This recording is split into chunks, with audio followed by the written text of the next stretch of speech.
Welcome to Hard Boiled, the podcast that plunges into the wild world of event planning. Get ready to uncover the secrets behind crafting unforgettable experiences. Hear some fun inside stories as we explore the heart and soul of event planning with luxury planning guru, Louis Avanti. This is gonna be a fun ride. Okay, here we are on a new episode of Hard Boiled. This is my friend Jessica Alton from Thomas Preti Catering, which is a premier catering company in New York City. Jessica has a lot of juicy stories, but she said she's not going to tell me Yeah.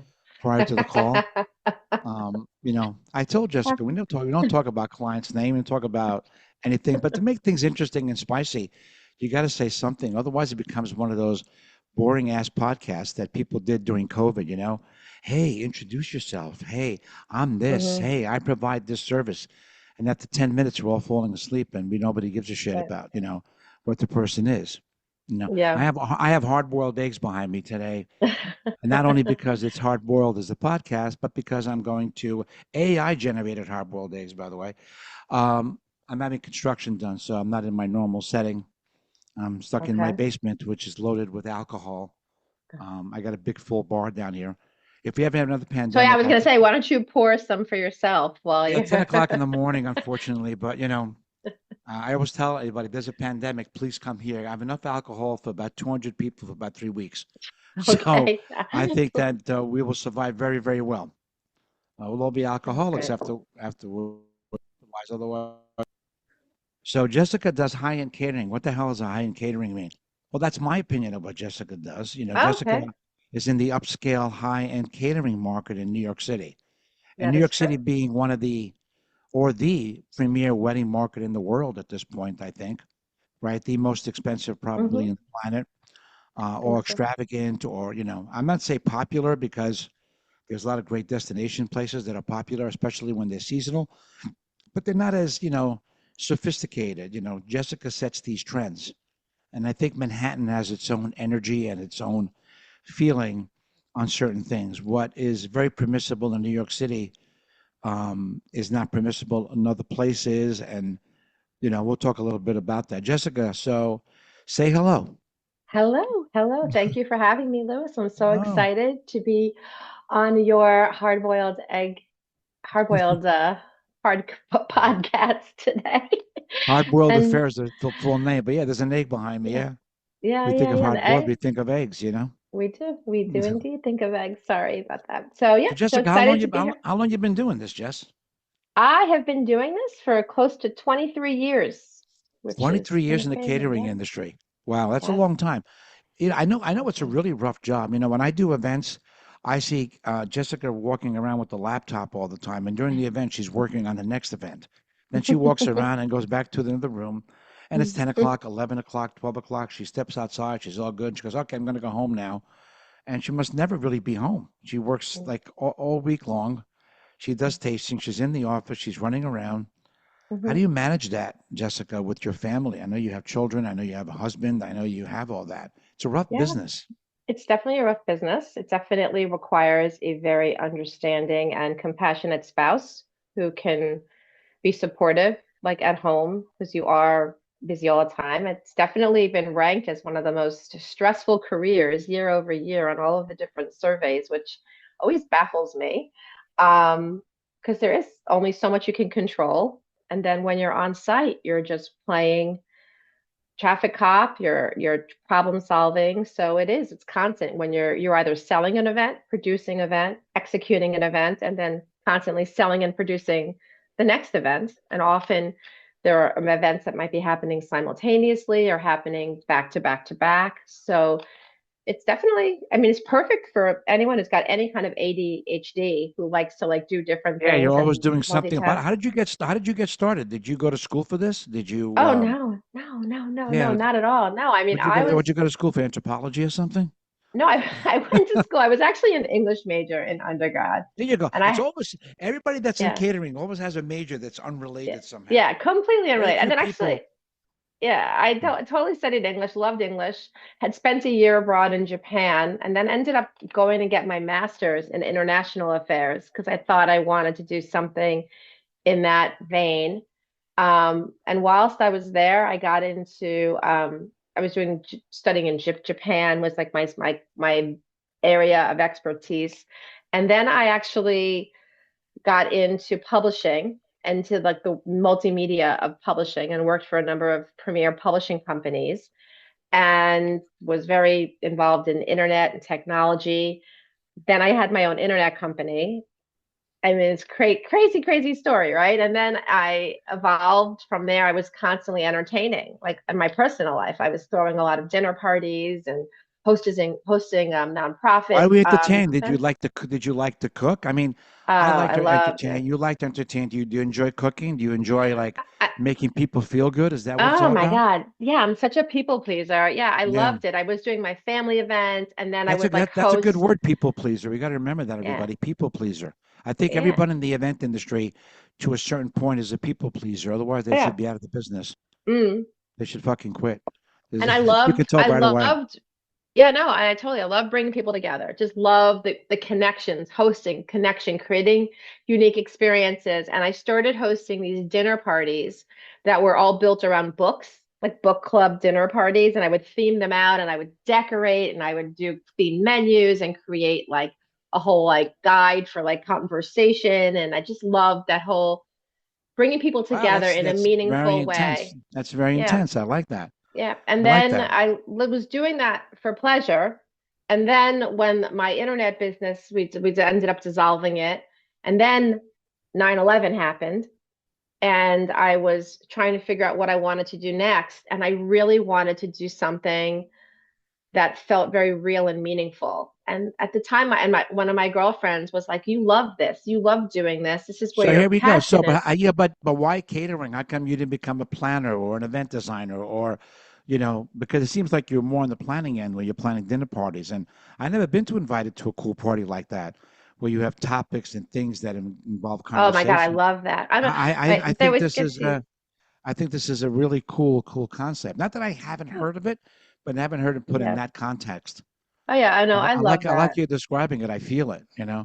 All Oh these yeah, people completely. talking about, all these intelligent, scholarly people talking about the Yeah. intelligentsia of the world. We're I just had trying I to had do that. I had lunch a few weeks ago with Steve Pastor, Hmm. which I at one point will be on this podcast as well. A fascinating guy. He invited me to Yeah. lunch. We had a great lunch at one of his clubs, and it, it was interesting because I have a tremendous amount of friendships all over, everywhere around the world, but I'm more of a, I'm very scholarly in a lot of ways.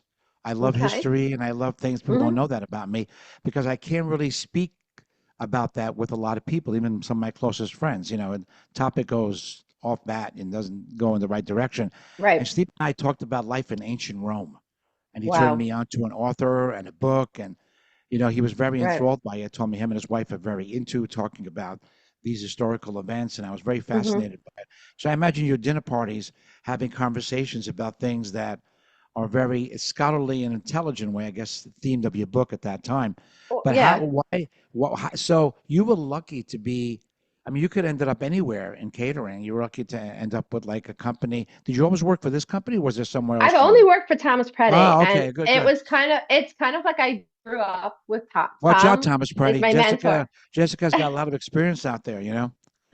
No, Tom was my mentor and my first teacher, and he's got such a passion. He's a very special person, and Yes, very super nice guy. I really like Tom.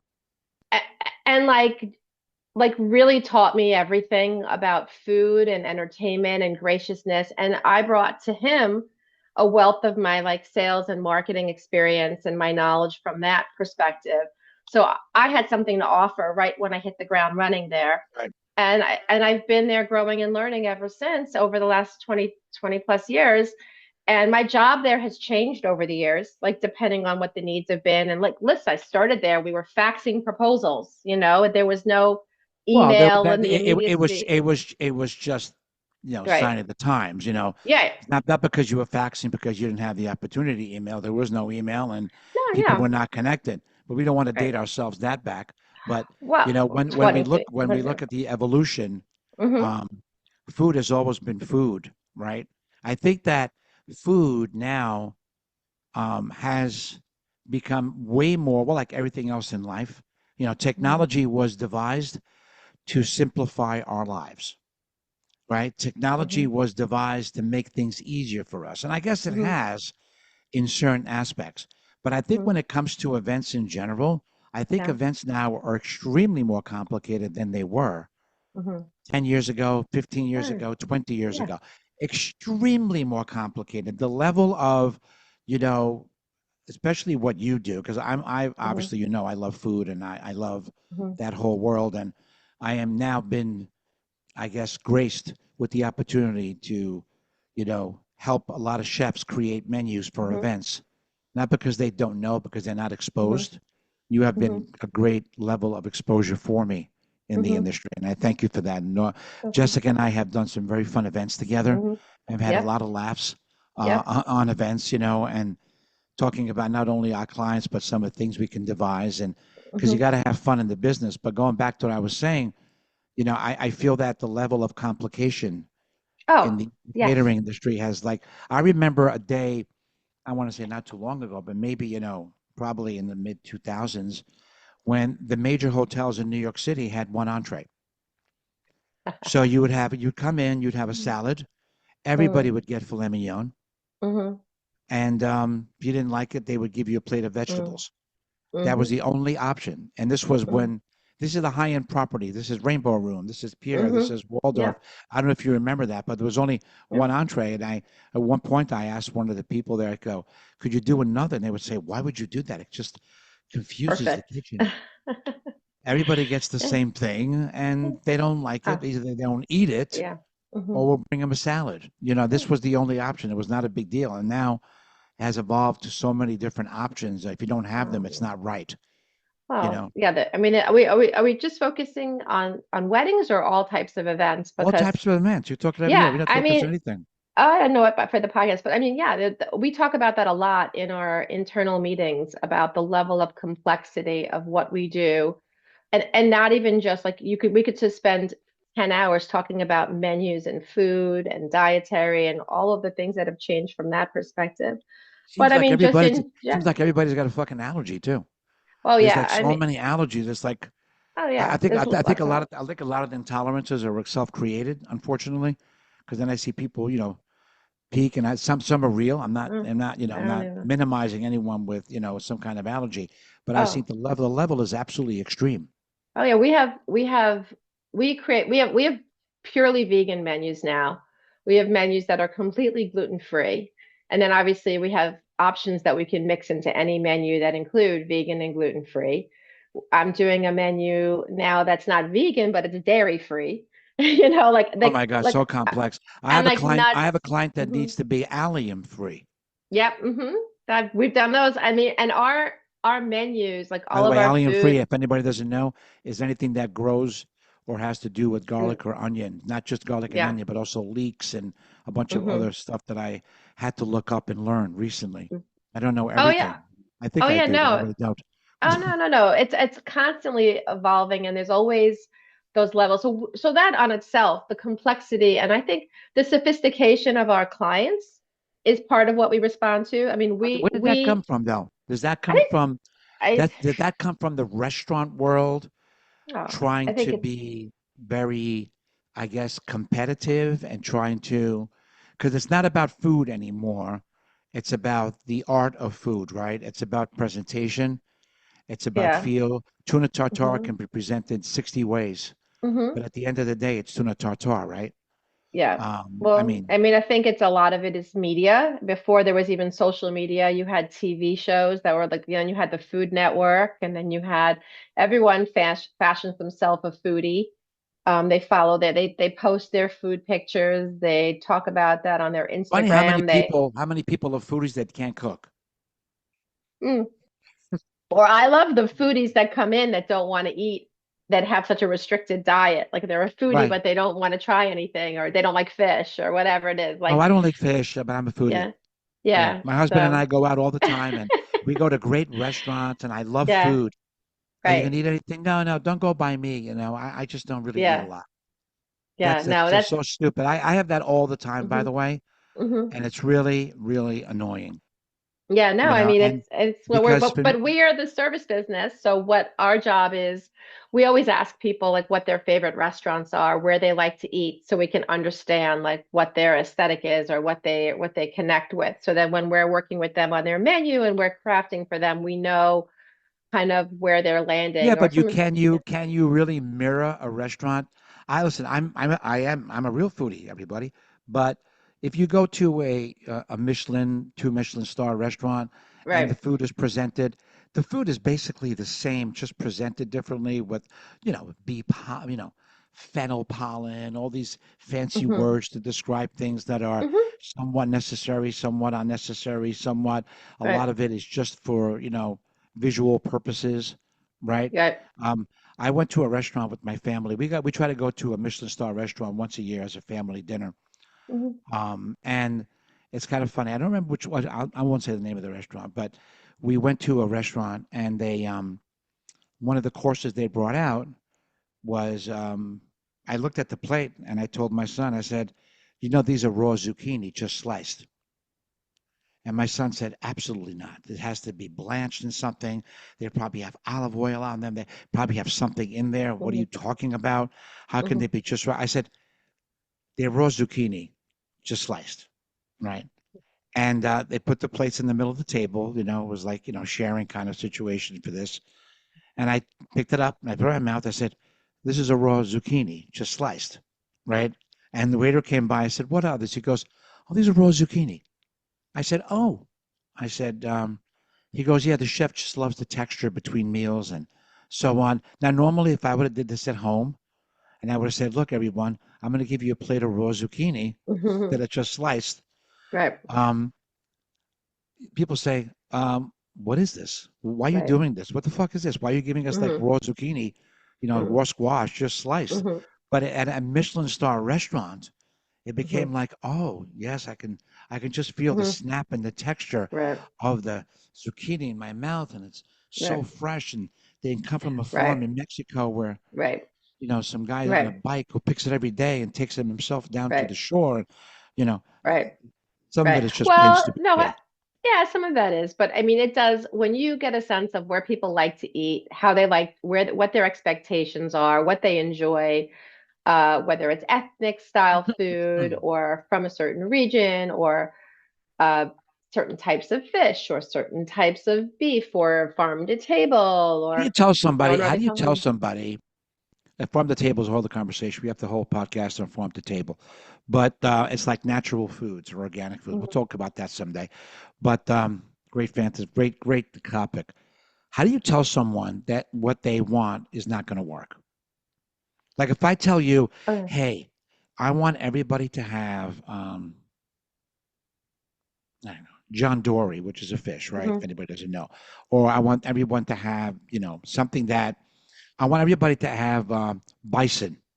Hmm. I want us to have bison Hmm. as our meat, Hmm. and I Hmm. want to serve. I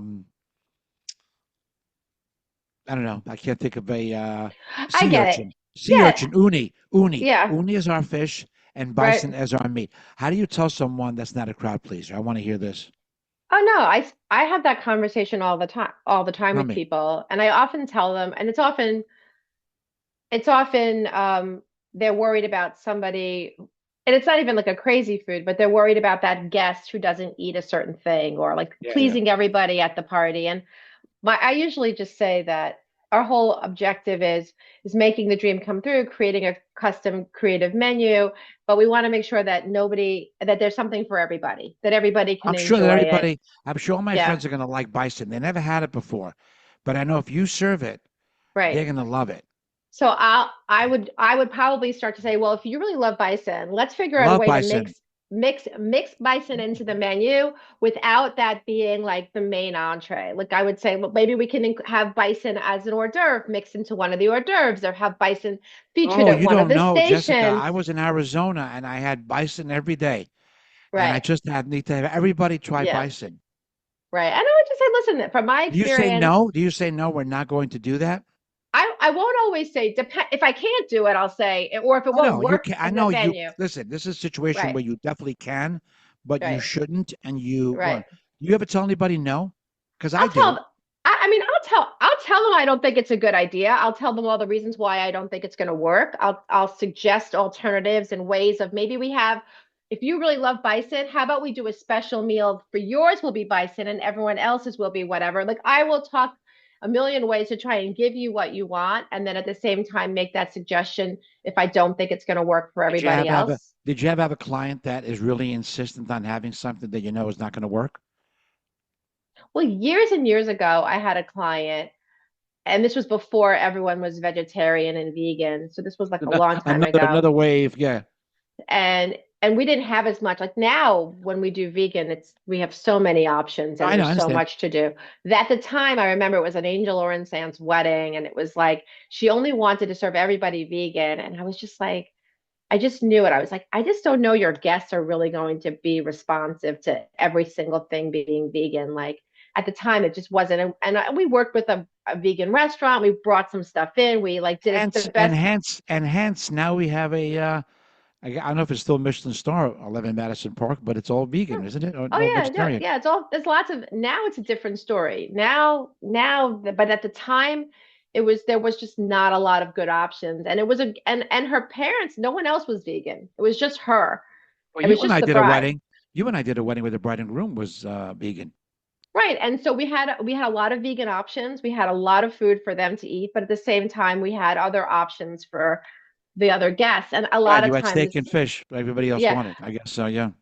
No, but I'm just saying, like that's like this. If we're looking at the audience of who you're serving, and you get a sense of who they are, like if it's an Indian, predominantly Indian event where a lot of the guests are going to be. They have specialized that. They have really mastered the world of vegan. Now it's different. But like, if you know that your guests are going to be predominantly not red meat eaters, I don't think you want to serve, a beef entree as your sole entree. You want to have. It could be offensive. It could be offensive to certain cultures. Yeah. What can you tell me, like your biggest horror story in the industry? And it's not. It doesn't have to be one that you solved, you got out of, no fault of, your company or yourself. But give me. Everybody has I have a really good horror story. Yeah. Well, my no, I could get. I have a colleague who always also jokes that anyone who does weddings at all always has a great cake story, a horror cake story that they could share too, which is another chapter in the book, like your cake stories. But I did an event. Oh my gosh, this was so long ago. And I literally thought that while it was falling apart, that like I saw the years of my life like shortening. I saw like my life just the cake was melting? No. This is an event where this is like your nightmare. As an off-premise caterer, you do have those nightmares. Like you think, what if such and such would happen, right? And I'm not even talking. Yeah, and I'm not even talking about like there's a snowstorm and nobody could get through, or the truck. That's not a horror. That's not a horror. That just happens, or like the truck breaks down on the highway, or we'll find a way to get you there. Yeah, there's all those things, like all the things that happen, like the coffee makers don't work. So tell me, what was the story? So this is like, imagine this. Imagine you're doing an event, and it was for like 300 people, right? At an off-premise venue. Imagine the rentals just never showed up. And like everybody that's listening, rentals are an extremely important part of off-premise catering. They rent ovens, they rent tables, they rent almost everything, to really run the event. Mm-hmm. Food is one part of it. Rentals are the second part of it. Mm-hmm. And when rentals don't show up, you basically have nothing to work with. Yeah, it was even tables and chairs. You're talking, or just kitchen? The venue had like tables and chairs and glassware. That's good. There's a place to sit. So that was great. And so, but the whole day I was on the phone with my captain and the rental company, and they were trying to convince me that the rentals were there. We just couldn't find them. So we were there hours and hours and hours ahead. And the guy's like, I can't find them. Every floor in the building, in the basement and everything. Turns out that they went to the wrong venue. They had been delivered, and then the building didn't accept them for some reason and sent them back. They unloaded the truck. And this was before you had the technology I guess you have now. They thought that we were lying and that the rentals were there. We just weren't looking hard enough. And we were so creative in how we solved it and made it happen and went to other venues and friends of ours and borrowed equipment. I was at Bed Bath and Beyond at the time buying Yeah, yeah. Buying stuff. Yeah, yeah. trades and then whatever. And then at some point, the event had already started. I had all this food that was supposed to be on stations that I'm passing around the room. It was literally, it was so stressful. It was the most. Did the client ever know? Oh yeah, the client knew and saw that we were doing our best to remedy it and what we did to fix it to get the food out. And then when the rentals got there, we were like quietly like building the station and like having it Well, at open least you got and it all this solved. You stuff. got it solved. But it wasn't on time. It was obvious that that had happened. And Yeah, the yeah. next year we had to rewrite our contracts and we had to rewrite our contracts to make the rentals through like to just make sure that would never happen ever again. And it was I guess the client was a nice person. I don't know. She had no choice. We had no choice at the time. What was Literally, the? I was I like how you say, yeah. What was the biggest pain in the ass client you had? You ever have a real pain in the ass client, like the real nightmare client? I like nightmare stories. It's like You like nightmare bad news, stories? but good news, because nightmare stories are always good. I mean, or nightmare situations. One day I'll tell the story of when I lost $50,000 in cash at a wedding, Oh my at God. a birthday party. I eventually found it, Oh but wow. Well, then it's a happy story. yeah, I Then bring it's a this up. lucky I bring story. this up quite often. One day I'll tell the story of I lost Okay. $50,000. Oh my But God. there's Well, a lot of nightmare stories. I well, once, yeah. Yeah. I mean, listen, we're in an industry, we're in a business where there is so much out of our control, and we spend all of our well, time some of it is in control. planning. Sometimes it's Jessica, I had it once at a country club. I did an event and I booked the entire space. And when I had told one of the people at the venue that I was taking another room there, that I bought the whole space out for 2 days for setup. And then when I called in about 2 weeks before the event, I said, okay, we're going to come in like 10 o'clock at night because we carpeted the entire venue for this client, right? Hmm. And she goes, well, you can't use that room because we have a party in there. Hmm. I said, what do you mean you have a party in there? He goes, Hmm. we have a party. We have a 60th birthday party. Hmm. And I said, you can't have a party. I booked the whole thing. She goes, oh my God, the girl probably never wrote it down and she's no longer here. Hmm. Yep. Hmm. So we couldn't get into a room. And the room was also booked the day of our party. And that was our cocktail room. So basically, we did not have the space to have a party. And this was a very, very high end party. So what do you think I did, Jessica? You 'Cause you're tented. a problem solver. You No, tented outside, or no, you no. just paid the I client to couldn't. move their It was party. January. I You did. paid the other client to move their party to somewhere. No, Yeah, I of paid course. the Yeah. I called the other client Yeah. and I asked the venue. I said, how much is the party? He goes, no, it's a small party. It's only 50 people. I said, how much is it? He goes, 15,000. I said, let me speak to the guy. And I told him, I said, look, I'm going to need you to move your party a week, but I'm going to pay for it. I'm going to pay for your whole party. And the guy And then initially, did you get the venue pay for it? well, he smelled money. He smelled money, and he goes, "Oh, I want this." I said, "You're not going to get that, but I'm going to pay for your whole party." And the venue guy, he goes, "What are you stupid? Move the party a week. The guy's paying for the whole thing. You're going to have this party for nothing. What's so important? You're 60 now. You're 60 next week." It was like one of those things, right? And I got him moved, but that was a really tough moment for me. I want stories like that from you. You have any Oh my God, I horror have so story? well Have you? those are stories are totally like I mean, we're problem solvers, right? So yes, you We have have the to be. horror We have stories, to and be. so yeah, like the stories when the tent is flooding, and like you can't control the elements, and you're outside, you're outside in the rain, or somebody passes out in the middle of the event I've had while like people it's the die at my moment. event. Yeah, people You dying, know. and then you have oh my God, I had a party, a mitzvah where a poor child had a seizure, like in the middle of in the middle of these moments Yeah. when things are happening, and those things happen, and like you have compassion and your empathy, and the people Right, come but first, something, obviously, yeah, and at the same time, it's this big event, and you don't want the bride to see or other people to yeah. see in the middle of a moment. Weather stuff to Hmm. fix is difficult because you're dealing with the Yeah, elements. But yeah. sometimes, and this is going to sound so fucked up what I'm about to say, but when shit hits the fan and it's really like a heavy duty fix. Mhm. Mhm. Like, how in the hell? And everybody looks at me, and in your situation, everybody Mhm. looks at you, or Yeah. I'm with you and I look at you, Mhm. right? Mhm. How are we going to fix this? Right. I get a little tingle. Yeah, you get excited. I have Yeah. Yeah. a little bit of excitement runs Yeah. through my veins. Yeah. It shouldn't, Right. but it does. Like Oh it's this yeah.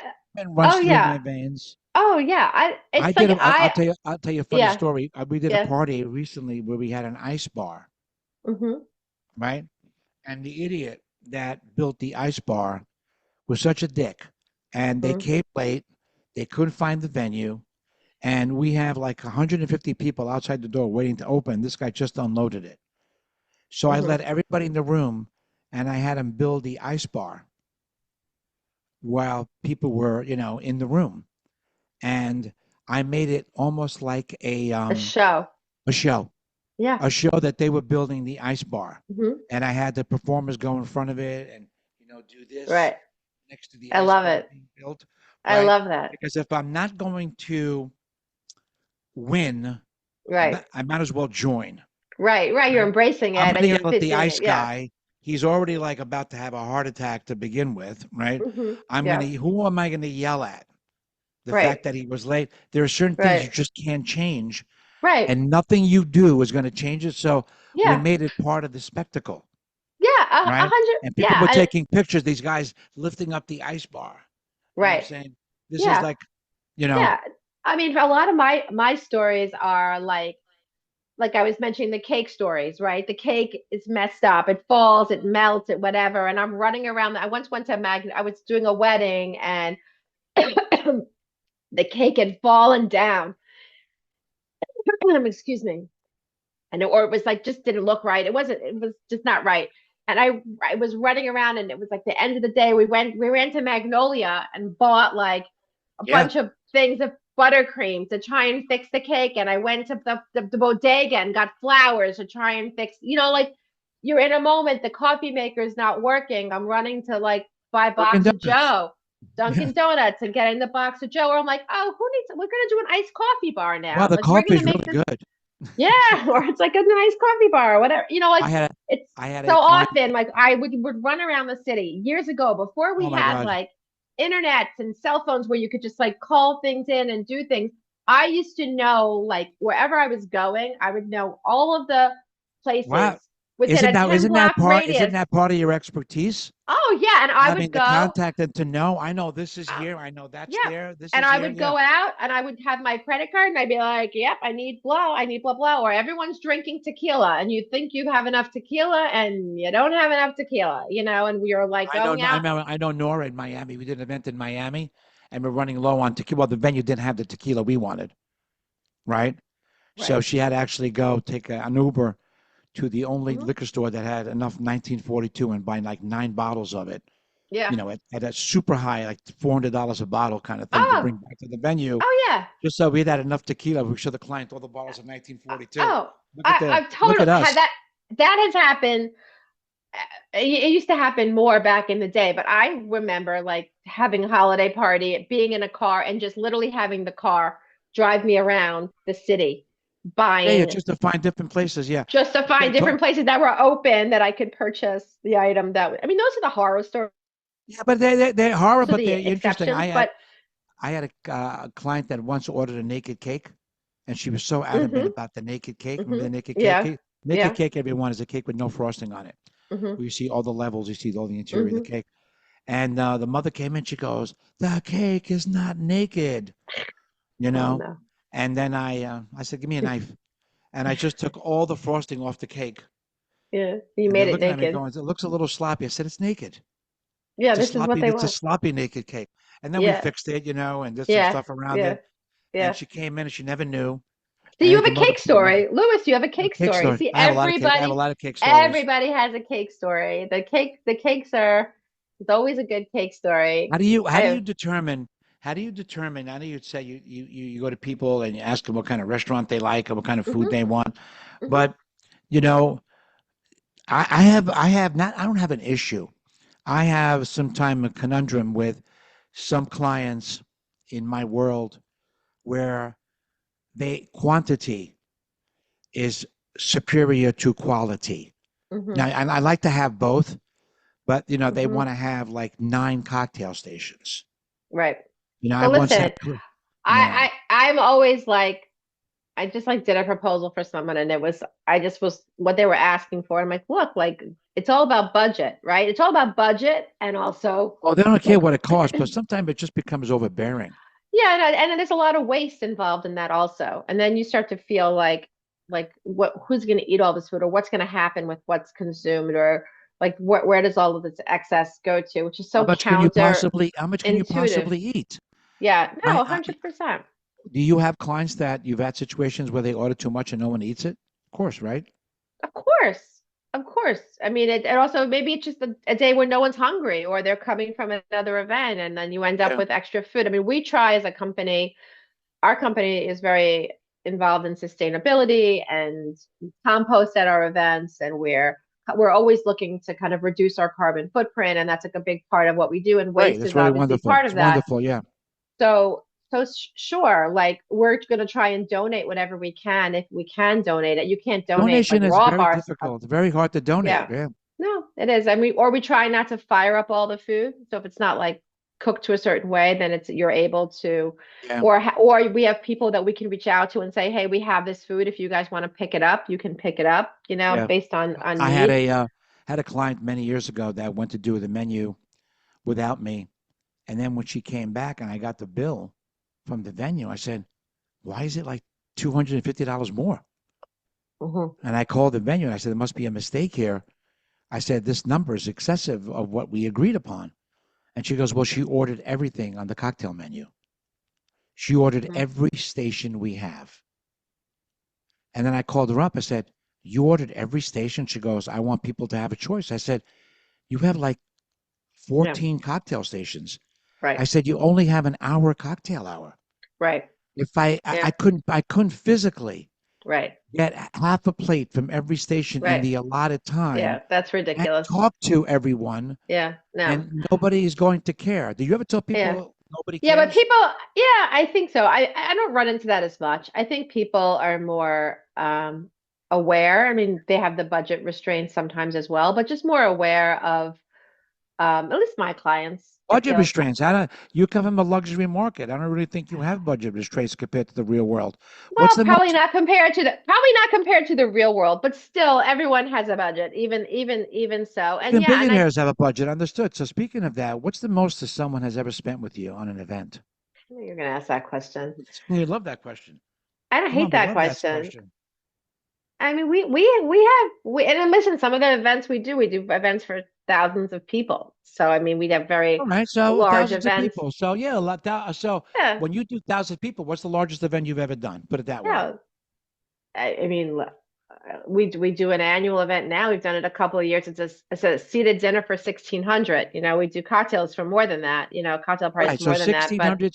So so I mean, yeah. So individually per person, what is the most expensive? per person. Oh, I don't know. Yeah, Thousand because this, person, if you a have thousand sixteen dollars hundred, a that's person.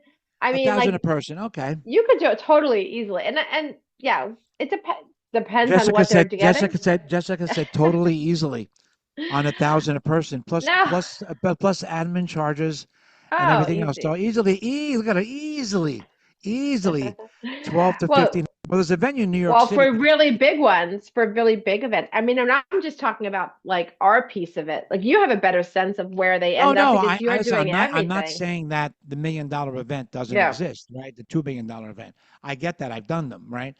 But from your perspective of food only, you Hmm. see, and I try to tell everybody on these podcasts when we talk about, what the things that are important, the things that are not important, the things that cost more and not more. Yeah. Obviously, your venue is going to be your number one cost with your food Right. and beverage. If your food and Right. beverage is included in the venue, that's going to be your number one cost. If Mm. it's just the venue, it's a rental, then your food and beverage is going to be the number one cost, Right. followed by design, followed by band, followed by all Hmm. the other things that come down the Hmm. line. But it's definitely food and beverage is the Hmm. most expensive thing Yeah. you're going to find. Right. And I find that a lot of people, not particularly you on off-prem, because I think off-premise catering has a different vibe and people are more aware of what things cost because they're Hmm. priced differently. But I have a lot of girls that I talk to, and I'll say girls meaning brides, over the years that have a set number in the head of what things should cost. Like if Hmm. this is being recorded in 2025. If somebody were to tell me, Louis, I want my daughter to get married in New York City, and I have 200,000 to spend, and I have 200 people, I'm probably going to say I can't do the wedding. Right. And people will say to me, $200,000, you can't do the wedding? I'll say no. There's a really good chance that I'm not going to have money. And I have people that even in New Jersey, Connecticut, Right. Right. Westchester, that will have Right. that number and then blow Right. $110,000 on food and beverage, Right.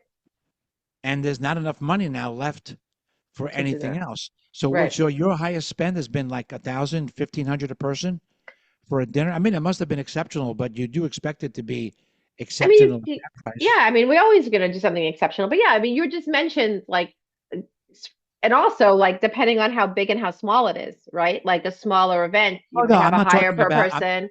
Well, it could be, yeah. I mean, Yeah. you're going to have a minimum, right?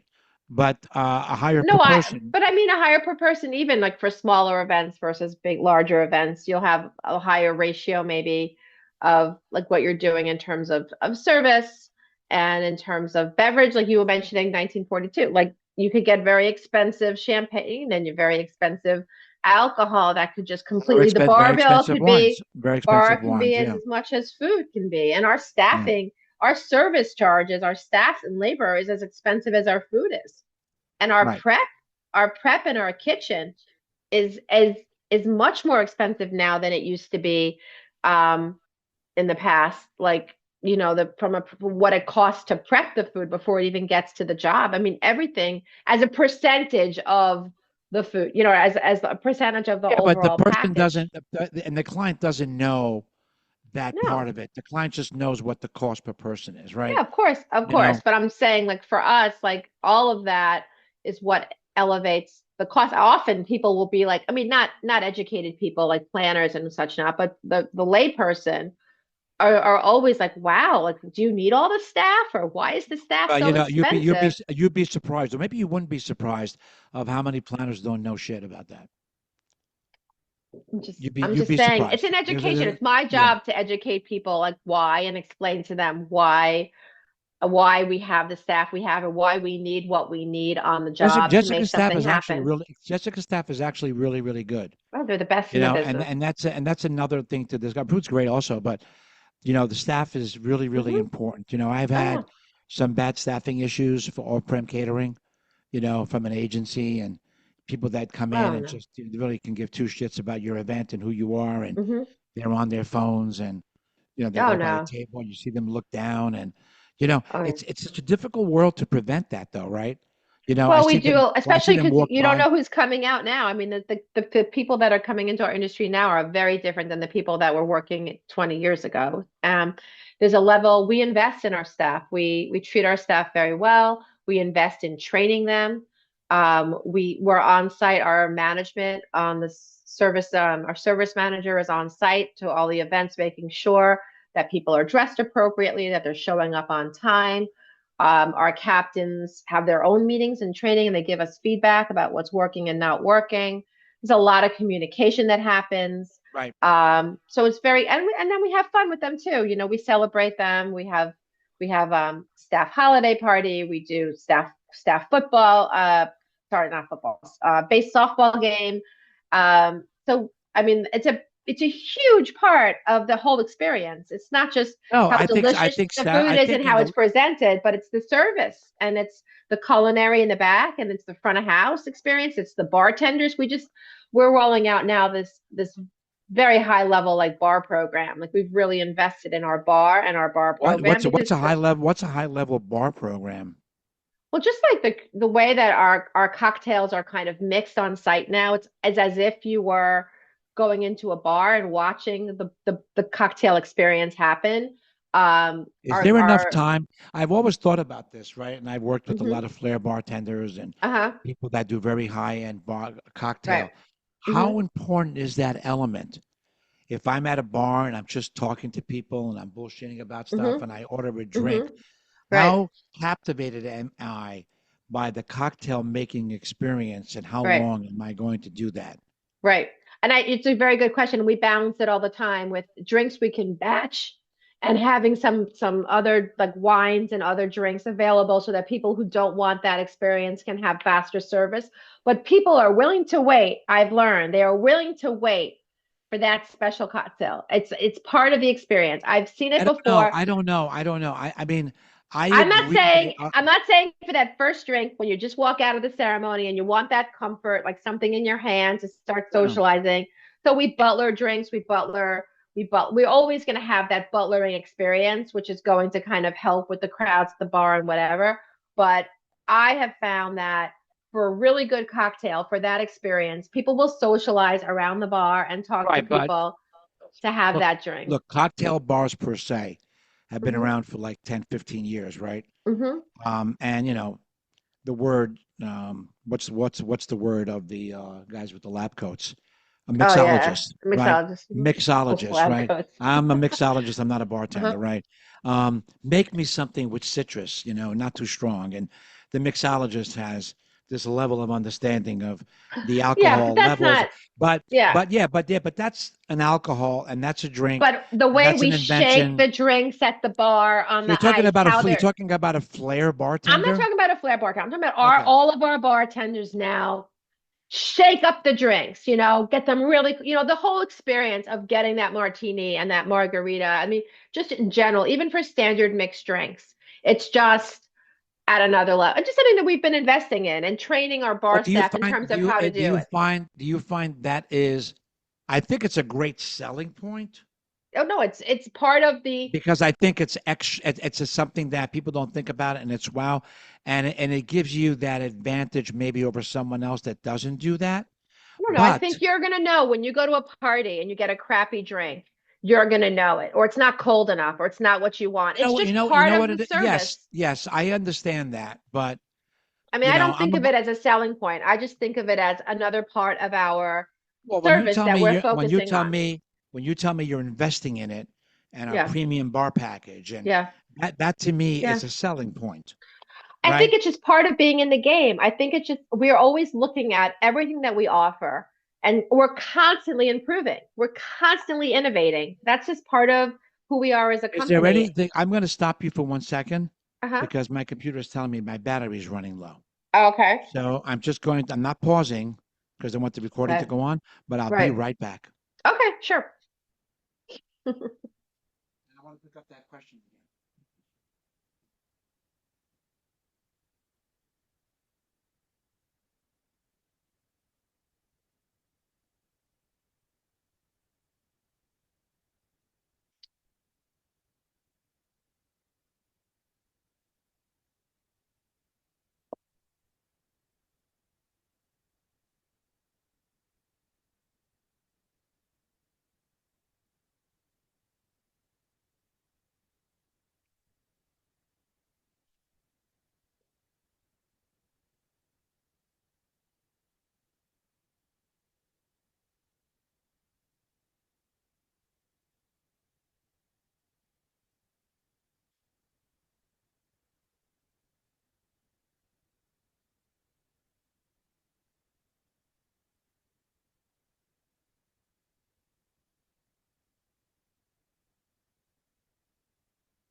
This is plugged in.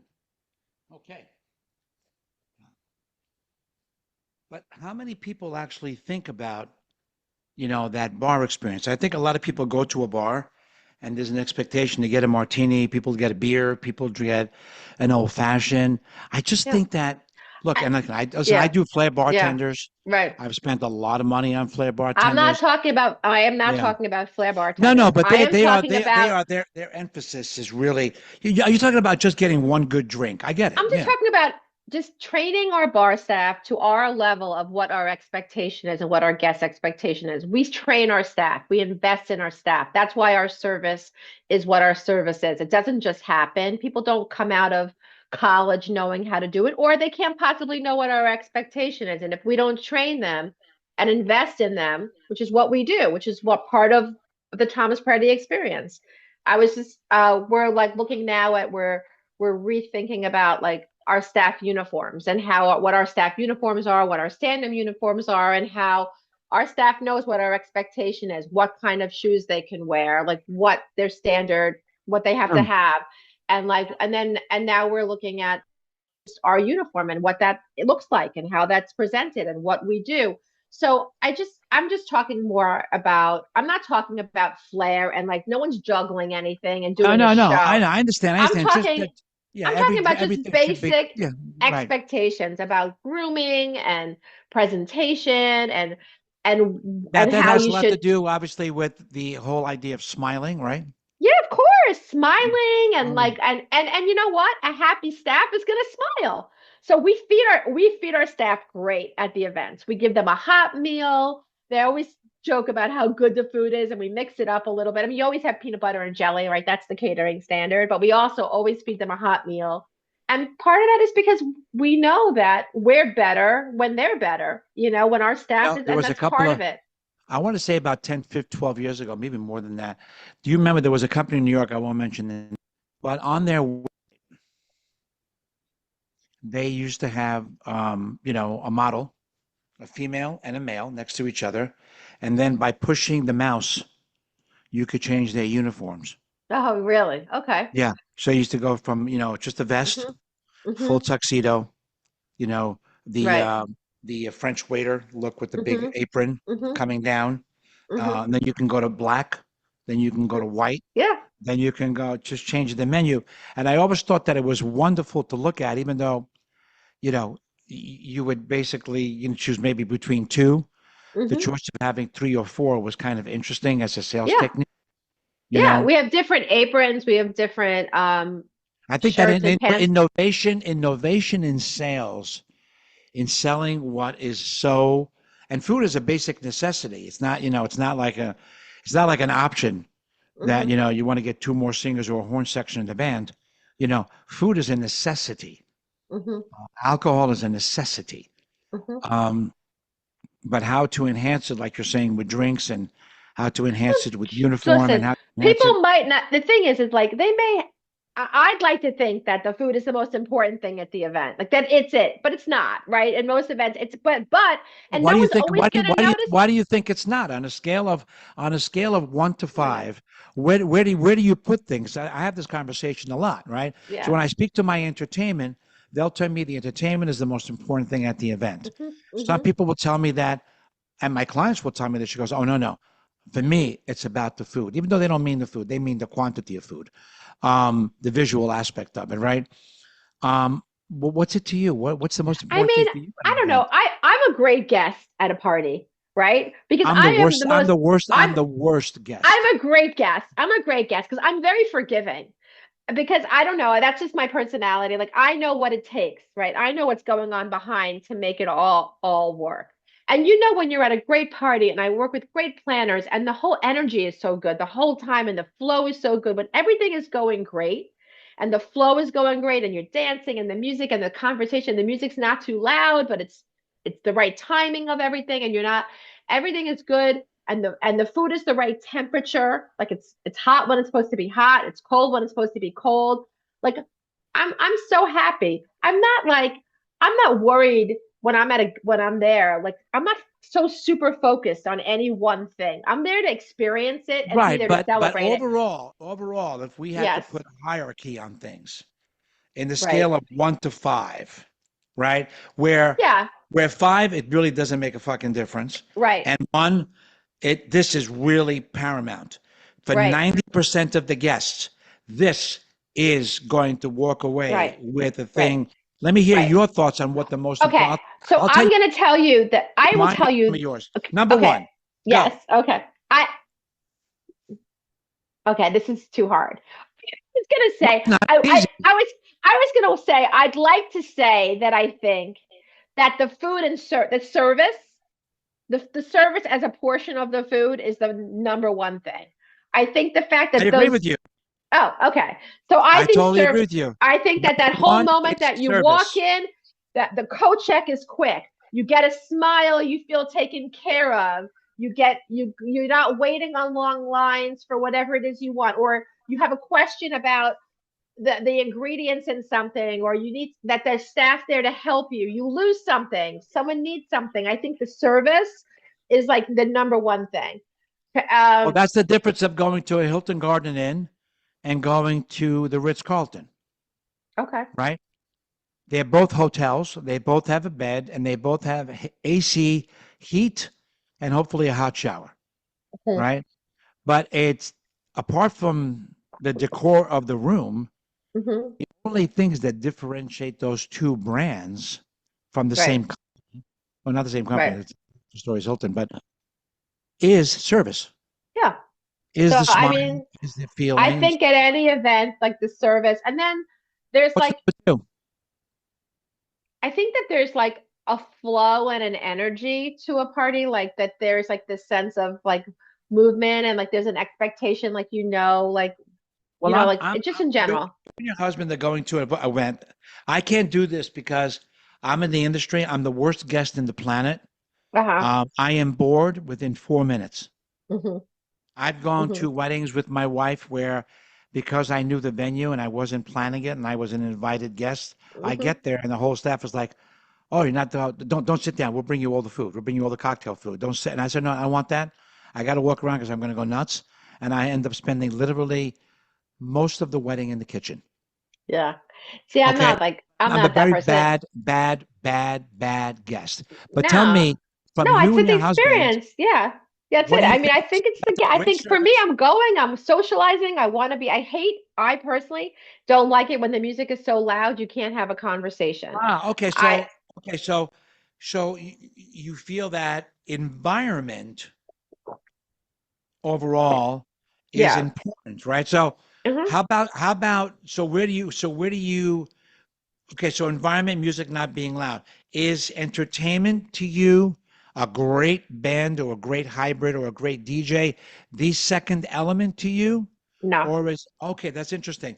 no. And are you a dancer? I mean, I'll dance, but not the whole time. I'm not on the floor the whole time, but I'll dance, Dance, but I'm not, you dance out of like I'm like because you intense. feel that Yeah. I'm here and I gotta dance and I gotta Yeah. like And I'm with it depends who I'm with and where that's part letting loose a little bit, right, but I let don't loose a little need to, bit and yeah. you point at your friend and sing the song, sing the Yeah, lyric, exactly. Yeah, guys, that whole It's thing. my life, right? You do one of those, But right? but it's definitely like, So you what's the know, third thing? Now, what's the second thing? Is it decor? Do you, when you see beautiful flowers on a table and you walk into a room and it looks gorgeous, because of you in the industry are bored by it and say, yeah, whatever, I've seen that before? Or do you think to the average person coming in, are they looking at it and they're going, I oh think it has to. my Okay, God, I've this is been to like, those weddings. I've been to those weddings and been like, holy cow, been blown away. I have had my breath taken away by for events how that I've long been though? at. For how Oh, long? oh, it depends Does it on the last an event. hour or does it last 15 minutes? I went to an event that was the most insane event, and it was like the kind of event that like like a dream over the top crazy event, and Where everything was that it? I Well, tell me experienced. about the event. Where was it? It was help me in Nashville. What's the Grand um Ole Opry? no, and not Nashville, Asheville, North Carolina. The Asheville. I never been to Asheville. it's the what's it, the Vanderbilt. Oh, Why the can't I Vanderbilt think of it? Mansion. Okay, whatever. Yeah, Okay. no, I mean, No, hold on I a know. second. I know of what you're speaking, but Hold on I've a never been there. second. So, what was so beautiful about it? The floral? So a second. No, I mean it was a 10. Why am I having it? This is going to be edited, right? So that I don't have to feel like an idiot, like I can't remember what it's No, please called. It's keep this in. the I Biltmore, the want you. Biltmore, Okay. the Bill, Biltmore. okay. So anyway, no, it was insane. It was like this beautiful, beautiful party. The flowers were gorgeous. The weather was perfect. The venue was perfect. The tent was beautiful. They had done flowers on the tent. The escort card was creative. It was just the band was amazing. The energy was amazing. And it was a whole weekend. There was like a welcome party and then Right, there was but a that wedding to and get then right. Okay, so you yeah. got love that. So for you, And I was with that's people that I loved okay. So and that service. I was with people that I loved, so I had so much fun. It was like my husband's college friends, and we had such a good time. And it was a couple that was so in love, and there was all of the positive So energy the of energy, that. listen, the energy of the love at a wedding, at any event that you do, a milestone, whatever, is important. The love in the room. But I'm going to take you back from the spectator now, right? I'm going to take you back Uh-huh. to Yes. the event Yes. professional that you Yes. are. We Yes. agreed that service is number one. Yes. Yes. I still did not get number two. So is it decor and environment? And then if that's the case, because obviously the feeling of the room and so on, what's number three to you? Is that entertainment?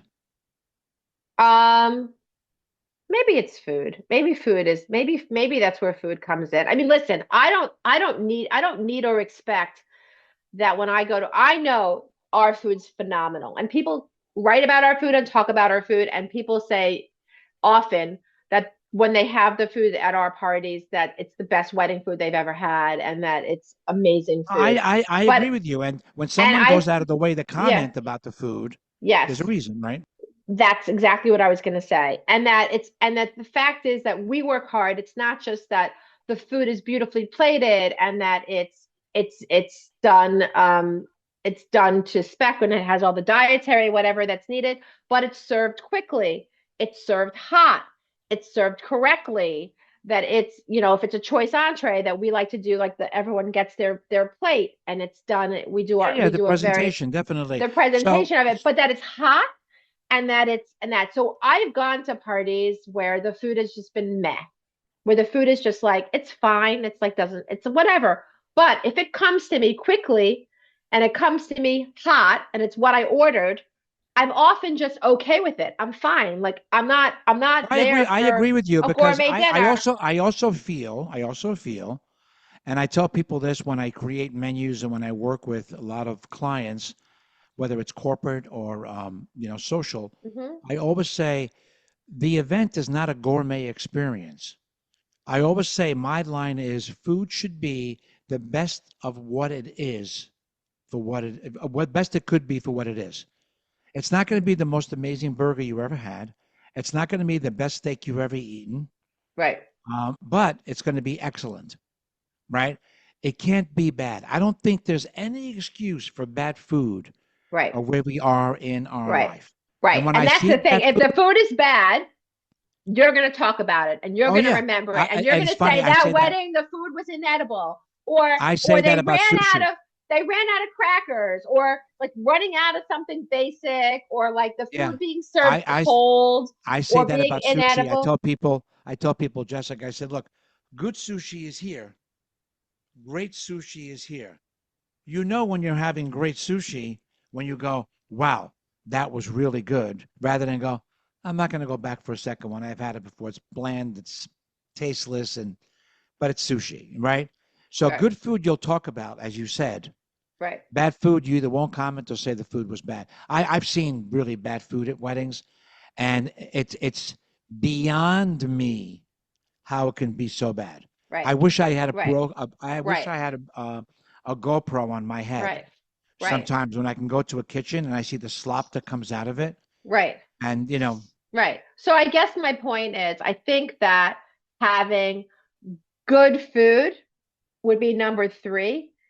I think I think that the food can be excellent. I know what the food can be. But if I'm a guest and the food is just good and not excellent, I'm okay. Like I'm not gonna be like I'm gonna not right, complain about it or right. say it was a bad event. I got hot food. It it Look, checked there's the a lot of box. there's a lot of venues in New York City, especially since we're in the New York market, that are just very, very, very basic. Everything is good, but very, very basic, especially Hmm. in some of the major hotels or items like that. There's Well, you're going really, to know better. You're going to know better than me because I only know yeah, what and we it's do, so really. basic. It's so basic, and Hmm. I'm okay with it being basic because you're buying the environment, you're buying the Hmm. location, you're buying the name, Hmm. a little bit like that. But I found that your food and a lot of off-prem food is just excellent because there's so much more care Yeah. put into Oh it. yeah. Because We your only we emphasis is the invest food. so much in it, and we work to make it creative. We work to make it relevant to the couple. So it's not really Right. a cookie cutter thing. So, I so mean, if you, we do but, seasonal. Everything is right. So seasonal. while you're saying Yeah. that, not to cut you Mhm. off, is what would you recommend when you're creating a menu or when a couple is Mhm. looking for Mhm. something? What's your advice to someone looking? Well, I mean, first of all, you have to hire a caterer that is familiar with the venue, knows what can and can't be executed on site, right? Someone has to know what can and can't work given the kitchen that you're working in, the rules and regulations of the space. I mean, that goes without saying. Um, I think that you just have to be very clear about what your expectations are, what you like and what you don't like. I mean, we always start off with, Is it important what they like or don't like, or is it a general rule to make everybody else happy? I like to think I could do both without even Okay. without sacrificing anything. And if I feel like you were saying, the couple is vegan, I'm going to make sure that couple has the best damn vegan food that they Well, could possibly have. we had a great Yeah. vegan couple. Remember? Yeah. Yeah. Yeah, no, I'm that's what I'm saying, but that doesn't mean I'm not going to like do amazing food for everybody else and if they're open to that, if they want that experience. I have a Right. couple Right. now that's getting married. They want a fully vegetarian menu today. That's easy to do and do beautifully without sacrificing anything. Correct. Correct. But yeah, I mean, the first and foremost, you want to know the venue and you want to know like what you can and can't execute at the venue. We always start off with what we think is the best in season options. Like, so we have like music menus for all four seasons that we're constantly churning and doing tastings for and rolling out new things. Um, it's a really fun part of what we do and why I partly love what I do is because it's always fresh and new. So I think that's where we start. If someone's looking for me to do, peaches and or like a peach option in January, I'm gonna be like, it's not gonna be good. We can't serve watermelon in Right. Right. March. Going back, pulling you back into the Yeah, conversation. So your yeah, suggestion is that they should know the venue yes, and what the capabilities of the caterer are. yeah, for that venue, and then Yeah. also, I think that's first. And often the venue is going to recommend the people that they know how to do a good job. So I think Sometimes they recommend them for other reasons, but okay, sometimes they right. recommend them because they're the best for the job, right? Yeah, or I they don't put know the any space. I don't put any trust in anyone, Not fair enough. Like I'm often recommending like, this. yeah, for off premise, I'm often like, if someone wants something fried, like they want something fried, I like to be like, look, we can't fry there. You're not going to do soggy French fries. If you want French fries, we need to go somewhere that lets me Right, agreed, fry. agreed. People don't understand Yeah, that whole fry thing. I yeah, agree with you on that. I agree with you yeah. on that. So what was the I other question about like advice to brides and grooms about food? Um, Yeah, I I think know what someone I who would tell. I listens know to what I them. would tell them. I want to know what you would tell them. I know what I I mean, would tell them. I want to make sure that they know that I'm listening to them, that I'm hearing them, that I'm understanding what their priorities are. And I often want to make sure I know what they like and don't like from the weddings that they've been going to, like where that lands for them. And then I'll engage them in conversation and explain to them, and I'm not always like saying, oh, yeah, that was horrible. I'll say, well, that probably was because of X, Y, and Z. Or maybe you didn't think there was enough hors d'oeuvres, but maybe they had plenty of food, but they just didn't have enough waiters passing the food. So that's why you need Right. to have the right staff for the party, or understanding You exactly know, like what their priorities are. a lot of times now, not now, but in general, Uh-huh. people will ask me what things cost. I don't really give prices because when they come to me with a budget, Mm-hmm. right? Um, I laugh a little bit inside because I want to know where that budget comes from, right? Where the Right. premise is. Now, Right. if you give me a total budget, Right. I'm going to tell you yay or nay Right. and what we can do with that budget. Like I Right. mentioned before about the Right. $200,000 New York City wedding, right? Right. Um, but if they tell me, oh, that's so much money for Right. food, or that's so much money Right. for Right. flowers, Right. What do you handle if I come to you and I'm saying 200 Oh, people, but I want to spend, you know, right. $50,000 on the food? Right. Because, Yeah. when my Hmm. sister got married, in Pennsylvania 6 years ago, she Yeah. spent 30. So I Right. figured now, I can do Right. probably 50 in New York City. What do you Right. tell them? So the first thing How I do you always handle that do, budget? How do you handle it's so that funny. budget question? Someone gives me the budget. I immediately take the budget and I divide it by the number of guests just so I can see because I can't Of do the course. math Well, in my head. obviously, yeah. And then I always know that we have tax. So don't forget there's that tax that everyone forgets about. And then there's our admin fee. So what you're really talking about is another number. And so then often I love that. I love it when someone comes to me with a budget because I can right away say, maybe we're not the right fit for you if it's too low. Or I can say, based on my experience, this is where it's really going to be per person.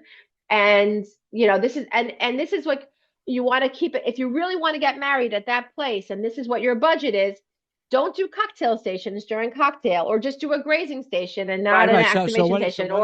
Or But I don't want you to get yeah, lost on now the yeah. answer. So it's just I want you talking to tell about me. Well, like, you yeah, tell them. Look, tell them this is not what you enough can money. do.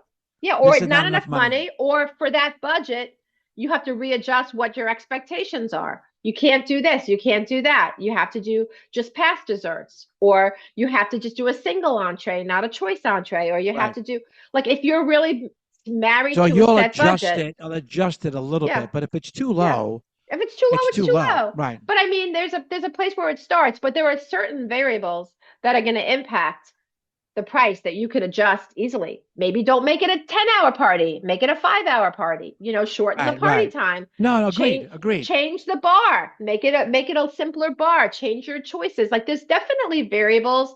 If you're in the realm of reasonable, I'm not talking about like if you're not in a reasonable range, but Right.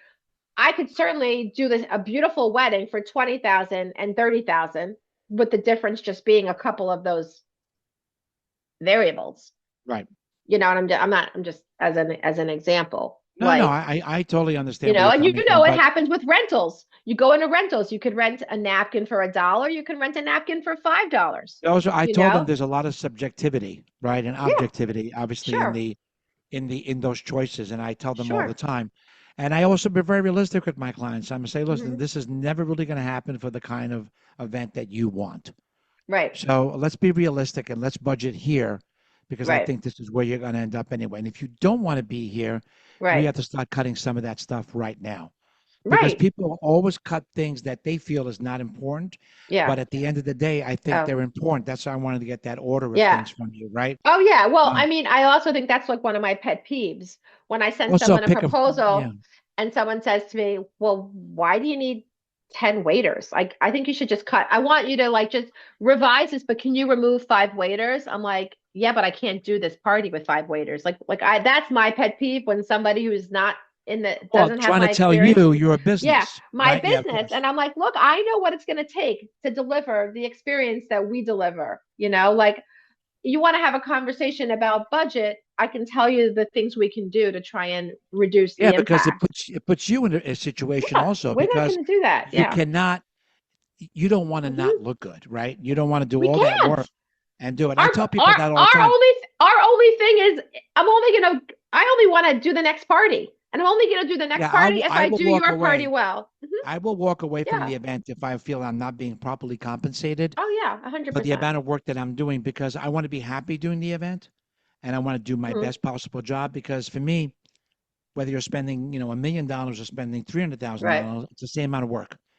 If you're Right. spending 75,000, same amount of work, right? Right. I don't care what you spend as much as I care of delivering the perfect experience to you. Oh yeah, And and I also think that's where you're coming from. everyone in the room is going to know he was the planner. It's, They're going to point it at me. They're going to point it at me. yeah, He screwed it up. yeah. I have that now. I have a client that had someone that came to one of my weddings, which was a wedding that was very unorthodox, that had certain elements that they just did not want. Hmm. And it looked great. And it was a very, sophisticated client.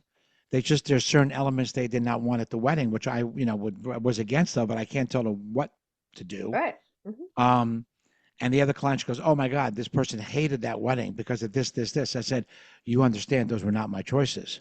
Right. right? Right. And Right. she goes, "No, I understand, but almost like, but you let it happen." It Right. was like one of Right. those. But there's certain Right. things I can Yeah. control. No, you There's can't certain control things I everything. cannot control, Yeah. right? Yeah. Well, I I've think certainly that had that. is there Hmm. anything you want to add to this beautiful conversation we had today? No, it You was and I fun. always have good conversations I about know. everything. I feel like we could So just talk on a million different topics, you know. I mean, our industry is so, you said it in the beginning, it's so complex. Like what we it's do is it's so there's tremendous complex. complexity today. Yeah. And I just think it Tremendous just complexity. on so many levels, the product is complex, the event is complex. Like we're dealing on so many different levels. We didn't even talk about just dealing with people, you know, just dealing with such a variety of people. So I don't know. Well, I would, people that are educated in food and people that travel are much easier clients overall for you and for me. yeah. Um, I mean, People it that are a little bit depends. more un really unknowledgeable about some of these elements, and the trustworthy are very good clients, and people that just have no idea what's right and what's wrong are Right. difficult clients, because Yeah. an event at a certain standard Hmm. that you can't Yeah. it's like going into Masa or Per Se and say, I love this menu, but I'm really just looking for a burger. Right. Could you Right. do that for me? Right. You And know, I think it's like knowing like what your right fit is. if you're And Mark there's nothing Zuckerberg, better. if you're Mark Zuckerberg, they'll make you the burger. Yeah. But anyone else saying, "I'm sorry, you're in the wrong restaurant," No, that's a no, whole no. other convo altogether. No, But I think what we do, always feel like it's just such a privilege. I feel like it's such a privilege when someone hires me or hires Thomas Preti to do an event. I think we all think of it as such a privilege, and we're it is a so privilege. It is. honored to be part of that event on such a level. We know that we may do this every single weekend, but you're only getting married that one time. Right. And or you're doing a nonprofit gala and the money you're raising is critical to the future of your Absolutely. organization. And I think we're so honored and privileged to be a part of those events. And that never gets old for us and for me. And that's always at the forefront of my mind, like that I know that I have to do our best because so much is riding on what we do for other people. Agreed. That's probably why it's so stressful because we just know that it's more than just a cup of coffee. You know, it's Right. more than that for everybody else in the room. And I think that, that's what keeps us going, keeps us awake at night, keeps us focused No, on doing I it agree. better. I agree with you. Sometimes I feel very privileged, and people are actually paying me whatever they pay me just for my mind, Mm, mm, right? Because I don't mm. really deliver a product. At least you Right. have food and beverage and coming Yeah. in and snapping. I deliver just my mind, Well, it's right? more than They that. pay. It's more than No, that. no, no, but You're the it comes out of conductor. here. You're the conductor I of know, the but event. it's really for my mind to conduct, right? Right. I'm not physically selling them a product or a Well, you're service. bringing A all the service. different instruments together. You're recommending the vendors. I know, You're, but those choices are on my mind, right? So well, it's like an attorney, right? X amount of right. you're paying them for their Well, it's the experience in their mind. experience. Yeah, it's your experience. I mean, and that's what I mean, Thomas Preti Caterers has been around for 38 years. You know, it's like that's the institutional Wow, knowledge. that's institution. It sure is. I So, mean, it's a lot of years. Jessica, thank So you for being on the thank you. show. Thanks for I having appreciate our me. conversation, and it's always fun. Yes, Jessica from Thomas Preti, agreed. a Thank you great for having caterer, me. great person, Yeah, great thanks. food, great service. I mean, Oh, really you too. A Ditto. one, A one. Thank you. Thanks, Louis.